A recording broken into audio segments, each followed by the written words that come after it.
You've been to several places which are off the beaten track. I'm thinking of Basilan. I mean, who goes there? I've been there as a journalist, right, to cover conflict, which is one big reason why outsiders would go to a place like that. But you went there, you hardly even mentioned security or conflict. You were really highlighting the local culture. Were you giving enough warning about the actual security risks in a place like that, or or is it really that safe now? So we don't do these things lightly, right? So from the conversation that we had and the local communities that we talked to, specifically in Isabela de Basilan, which is its own specific thing, right?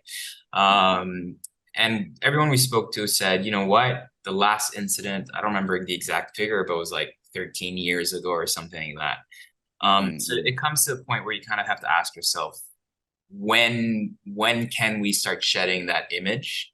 After the conversation, I felt confident enough that all I had to say was just contact the local tourism office to organize your trip. Don't come in there as a tourist with no itinerary and everything like that. Make sure you talk to the local people first, because they're the best ones to be able to tell you whether something is safe or not.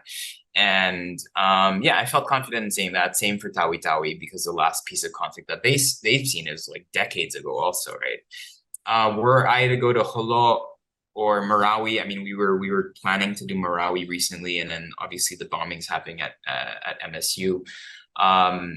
We would be a bit more delicate with, telling people that maybe it's not necessarily something you travel to, but we're there to still kind of document culture. So it wouldn't stop, like we're at a conflict zone or we're at a place that still had present issues. It wouldn't necessarily stop me from going there, but I wouldn't recommend like people to just blindly go there. I'd be like, if you really want to go, be very wary and careful and be as prepared as you possibly can. Mm. But why do you go to places like that? You've done Cavite, Negros. I mean, very safe places. You could easily just do that route, right? Yeah. Do that established route. But why even go to places that I'm sure people were warning you about? You have a young family. Why even, make that effort? Because I get frustrated sometimes with kind of like the monochromatic view that we have of Filipino food and culture. The dishes, any restaurants you go to in Manila, it's really always going to be Tagalog dishes. You have your kawali, you have your kare kare, you have your embutidos, you have your sinigang, your bulalo, your tinola. I could walk into a Filipino restaurant, not look at the menu and order because I know exactly what they would probably have, right? Mhm. And so one of the reasons we do what we do is because there's such beauty with all the dishes that we have, from Benguet to the mountain provinces to Ifugao, all the way down to Maranao cooking, to Zambasul style cooking and everything. The Moro cuisine. There's so much richness to our dish and to our food history and food culture.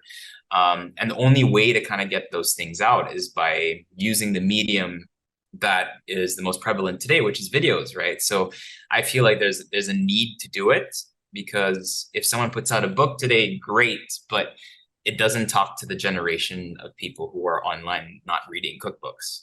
And so we feel it's important because it's a question of inclusivity, but it's also a question of our history and our culture as a people, showcasing that diversity. And you can't tell the story of the Philippines without telling the story of the Moro people. It's such a huge part of our culture that for the longest time was very much kind of squashed and not spoken about.